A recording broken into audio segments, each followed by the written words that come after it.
আমরা চলে গেছিলাম গঙ্গা স্নান করতে, মেয়েকে নিয়ে পুজো দিয়ে তো বাড়ি আসছিলাম। তো চলো আমি তোমাদেরকে প্রথম থেকে ভিডিওটা শেয়ার করি, তোমরা শুধু দেখতে থাকো।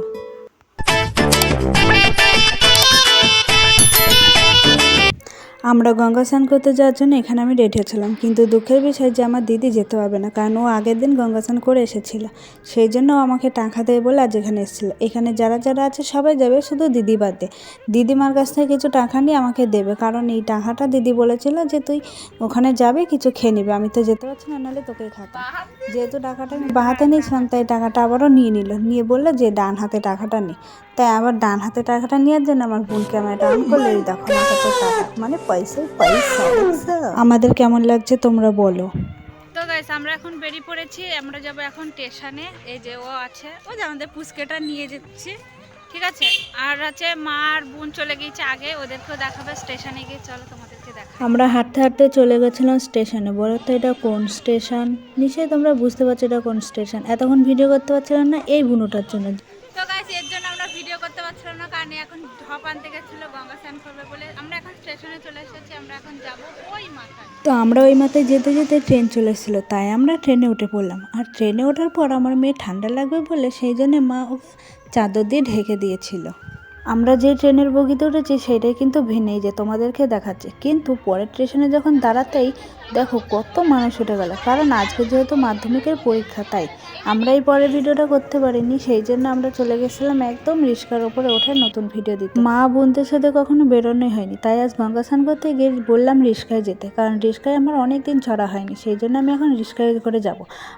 মা বলছিল মুখ ঢেকে নে, ঢেকে দেখছি মা আমাকে তো হনুমানের মতো লাগছে। তাই মুখোশটা খুলে তোমাদেরকে একটা ছবি দেখাতে যাচ্ছিলাম যে মার মুখটা দেখো। ও মা এত কালো লাগছে, তাই মাকে দেখাই যাচ্ছে না পরিষ্কার, কারণ এখানে রোদের জন্য। আমরা চলে এসেছি সেই জায়গায় যেখানে আমাদের গঙ্গা স্নান করার কথা, কিন্তু তোমরা কমেন্ট করো যে এটা নৈহাটি না নবদ্বীপ না পায়রাডাঙ্গা। তোমরা যদি কমেন্টে ঠিক হতে দাও তাহলে তোমাদের কমেন্ট আমি তুলে ধরবো। তোমরা বলো যদি এই জায়গাতে এসে থাকো তাহলে নিশ্চয়ই জায়গাটা চিনতে পারবে যে এটা কোন জায়গা।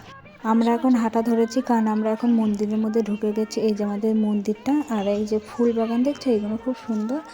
হ্যালো গাইস, এখন আমরা গঙ্গায় চান করবো। দেখো ওই দেখো আমার দুই দিদি যাচ্ছে, গঙ্গায় অনেক মানুষ চান করছে।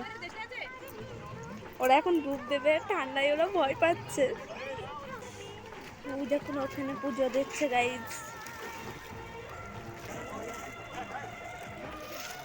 দেখুন গাইস আমি এখানে দাঁড়িয়ে রয়েছি একা একা।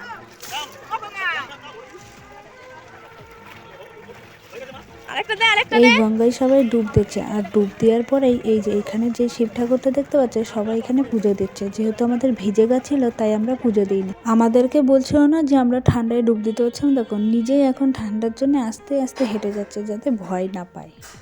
এখানে এসে দেখি সবাই এই মন্দিরটাতেও পুজো দেয়। আমি যেহেতু দিইনি, কারণ আমার মেয়ের খিদে পেয়ে গেছিলো, সেই জন্য আমি আমার মেয়েকে খাচ্ছিলাম। তাই হঠাৎ করে আমার বোন বলছে আমি সবাইকে এই জায়গাটা ঘুরিয়ে দেখাই। হঠাৎ করে দেখি সব জায়গাগুলো সুন্দরভাবে ভিডিও করেছে এই জায়গাগুলো দেখানোর জন্য। দেখো এই জায়গাটা তো আমার খুব ভালো লেগেছে, তোমাদের কেমন লেগেছে তোমরা অবশ্যই বলো, ঠিক আছে। দিদি এখন তার মেয়ের দিয়ে পয়সা দেওয়া হবে ঠাকুরের কাছে, দেখুন। আমি কোনো মন্দিরে পুজো দিইনি, তাই ভাবলাম আমি আমার মেয়েকে নিয়ে চলে যাই বড় মন্দিরে, বড় শিব ঠাকুরের কাছে। চলো তোমাদেরকে দেখাই।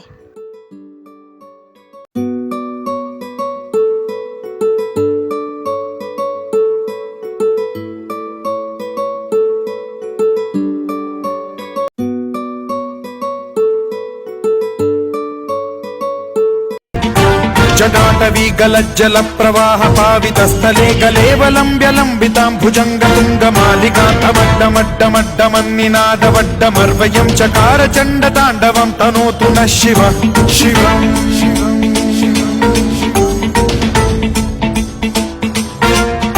जटाकटाह सम्भ्रम भ्रम निलिम्ब निर्झरी विलोल वीचि वल्लरी विराजमान मूर्धनि धगज्ज्वलल्ललाट।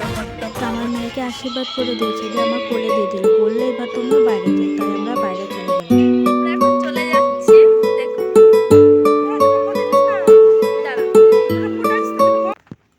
আমাদের গঙ্গা স্নান হয়ে গেছে বললে আমরা এখন বাড়ি চলে যাচ্ছি, ঠিক আছে। তাই আমার ছোটো বোন বললো চলো আমরা এখানে তিলক কাটি। তাই আমরা তিলক কেটে নিয়েছিলাম, এখানে আমার মা আর এখানে আমি, আর ওরা দুজন ওখানেই কাটছিল। সেই জন্য আমরা একটা ছবি তুলে নিলাম। এই দেখো আমাদের তিলক কাটা। শুধু আমরা তিলক কাটিনি, দেখো আমার মেয়েটাকেও তিলক কাটিয়ে দিয়েছে। কীরকম লাগছে আমার মেয়েটাকে তোমরাই বলো। তো গাইস আমরা গঙ্গা স্নান করে এসে আমরা এখানে স্টেশনে চলে এসেছি বাড়ি যাওয়ার জন্য। তো আমাদের হালকা করে খিদে পেয়ে গেছে বলে আমরা এই যে কচুরি নিয়েছি। তাই এখন আমরা হালকা করে একটু কচুরি খেয়ে নিই, পরবর্তীতে আমাদের পরে দেখা হবে।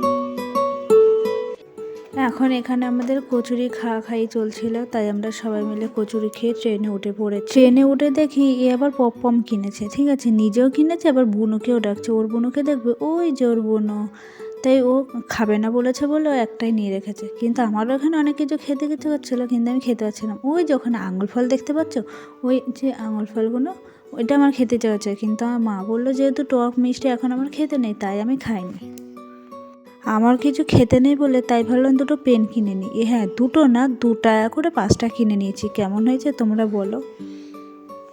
এই ভিডিওটা এখানে শেষ করার আগে তোমাদের একটা কথা বলি, তোমরা যদি রাস্তায় দেখো 2-1 টাকা পড়ে থাকতে, কিন্তু কোনোদিনও দেখবে না ট্রেনের বগির মধ্যে পয়সা পড়ে থাকতে। কারণ আমি আজ 18 বছর ধরে একদিনও দেখলাম না ট্রেনের মধ্যে পয়সা পড়ে থাকতে, যেহেতু আমি ট্রেনের নিচে তাকাই কিন্তু পাইনি।